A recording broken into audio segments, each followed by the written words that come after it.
Hi, I'm Simon Vance, and I'm going to answer some questions. What's your favourite way to spend a day off? Well, my first reaction to that question is to go, put my feet up on the deck with a glass of wine. But of course, that depends on whether it's a sunny day or not, and it's warm outside. And then how long would that last before I got bored? I do love to sit in nature. I like to walk in nature, but I also like to sit still if it's a day off and not do anything at all. So a glass of wine in the middle of a wood or something like that, with possibly a book, but nothing I'm working on.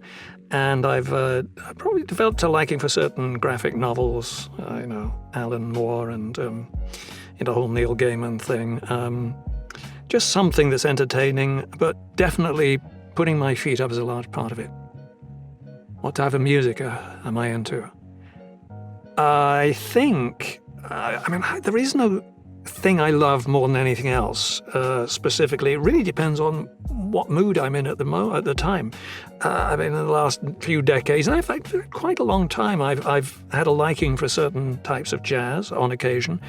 But I think the one thing, if we were going to go for a genre or an era, it would be classic rock, classic English rock of the late 60s, early 70s, or most of the 70s, to be honest, because Zeppelin is right up there at the top of the pile. So I love things like Jethro Tull, Rolling Stones, Beatles, of course, I grew up with. So anytime you want to make me nostalgic, play the Beatles. And it's more the heavier rock than the lighter stuff. I love stuff like Itchy-Coo Park by the Small Faces, that sort of mid-60s, and doo-wah-diddy-diddy. That'll take me back. But if I'm listening for fun, my channels will be things like King Crimson, Led Zeppelin, Jethro Tull. Yes, Genesis is a big one for me too. Early, middle, late Genesis, if you know the difference. Any of those, but definitely the English thing. If I'm on a Pandora channel and the Doors come up, or Jefferson Airplane, I tend to skip that. It's not that I don't like it, but it just doesn't fill me the way the other stuff did. Because I saw those bands live. I saw them all back in the late 60s, early 70s. Went to my first concert in 69. And through the 70s, I was at concerts all the time. Still am, truth be told. When concerts exist, I'll be back there. Let's see, what was the last TV show you binge-watched? If binge-watching means watching the whole thing in one day, I've never done that. But there are times, there have been many occasions when I've watched 2, maybe even 3 episodes in a row, but that's about my limit. And the most recent one is, again, it's a bit for the nostalgia of the 60s and 70s, but For All Mankind on Apple TV. It's about an alternative history. If the Russians had been first on the moon, beaten Apollo by a few weeks, what would have happened after that? And I love that mix of nostalgia and the alternative sort of fantasy history.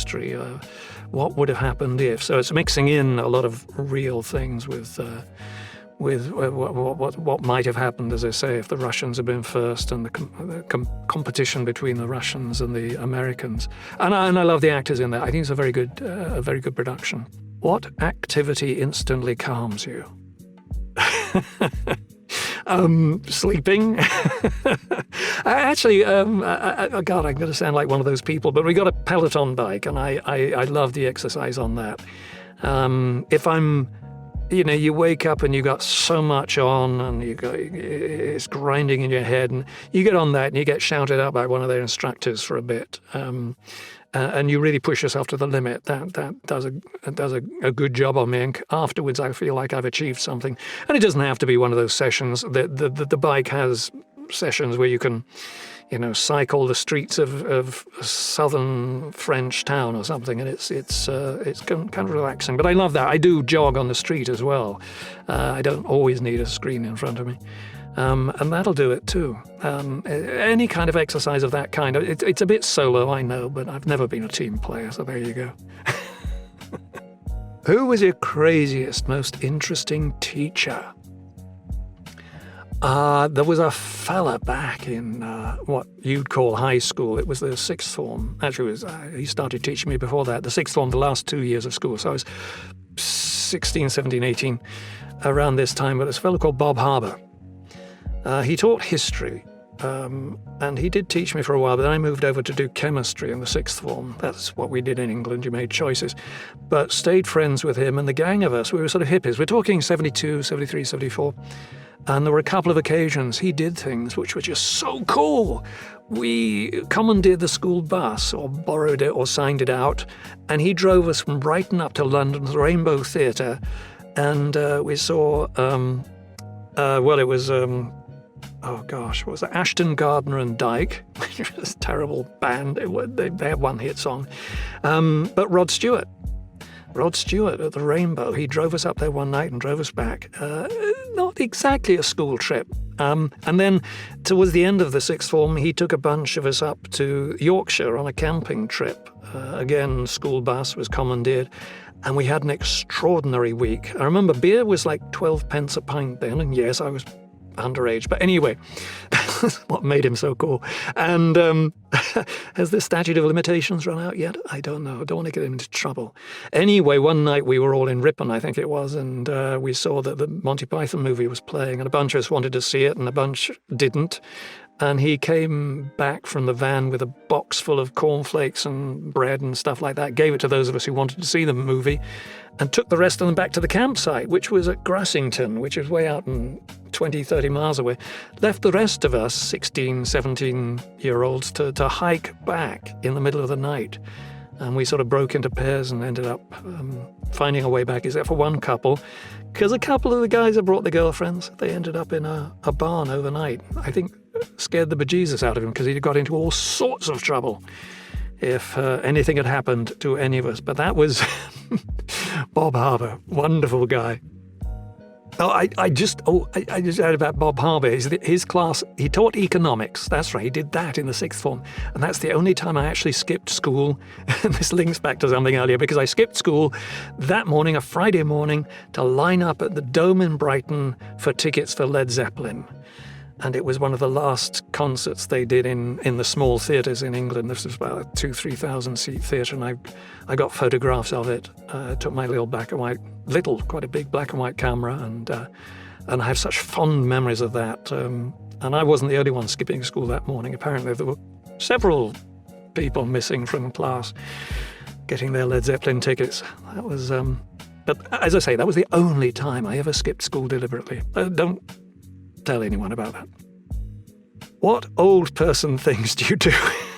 I think one of them is to talk about your childhood all the time and the things you did at high school or secondary school. The specific old person thing, I suppose, is pluck the hairs out of my ear every so often. Perhaps you didn't need to know that. What's my cure for hiccups? I've actually settled on one. It involves holding breath. You got to hold your breath. That's one thing. Hold your breath and sort of relax. But the one I incorporate with that is sipping from the other side of the glass. So you hold the glass in front of you and you lean right over, so you're like sipping upside down. But it's good to hold your breath for a bit before that. The other one that I think works too is hold your breath.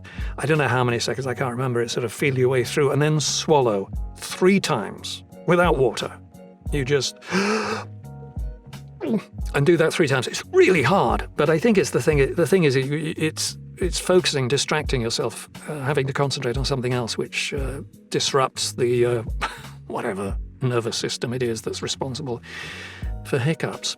What tips or tricks have you picked up from your job? I don't know. I think the one thing, I suppose, I mean, if that means things that might help in the wider world, nothing so bad that getting upset won't make it worse. So, if I've ever coached somebody, and I don't, but one of the important things I have passed on to people I know is that if you get upset because you fluffed something 2 or 3 times, you got to let it go. You let it go. If you don't like what you're reading, if it's a difficult paragraph, don't get uptight about it. It's just going to get worse. And I think that's a good lesson elsewhere. Don't get upset. You're just going to make it worse. So I think that's probably a lesson I've learnt in the cubicle that is useful elsewhere. What songs hit you with a wave of nostalgia every time you hear them?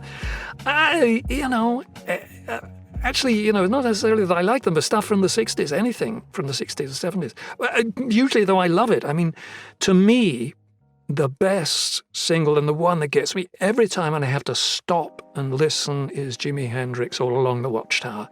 To me, that is a masterpiece, an absolute masterpiece. I love that song, and I just get the collie wobbles. That guitar solo in it is just fantastic. And there's a lot of other stuff like that. King Crimson, of course, 21st Century Schizoid Man. I used to get together with friends in the basement of our house. We had an old Regency terraced house, and in the basement, it was the lower level, called it the Snuggery, and a bunch of us sitting there, drink cider, and play 21st Century Schizoid Man really loud. I think I ruined my brother's speakers at the time. Well, don't tell him that, but I think we certainly blew them out a fair bit. What languages do you wish you could speak? I'd like to speak Italian. I would. French I did at school, and again, I'd like to do that. I'd like to have been able to speak French fluently, but for some reason in the last decade or so, Italian has become a favourite.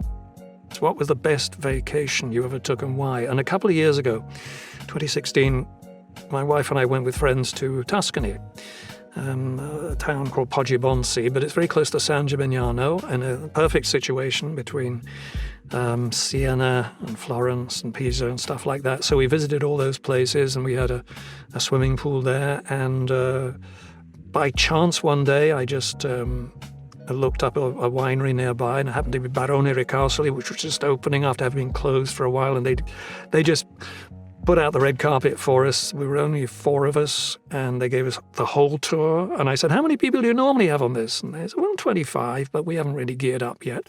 And it was beautiful, and I have been in love with their wine ever since, and I actually do buy it. There's a special place I go in California, I can order it, and it's just delightful. And the whole thing, again, it's nostalgia. There's nothing like it when you're an old person like I am. One of the advantages of being old like I am is you get vaccinated early. Got my 2 way back.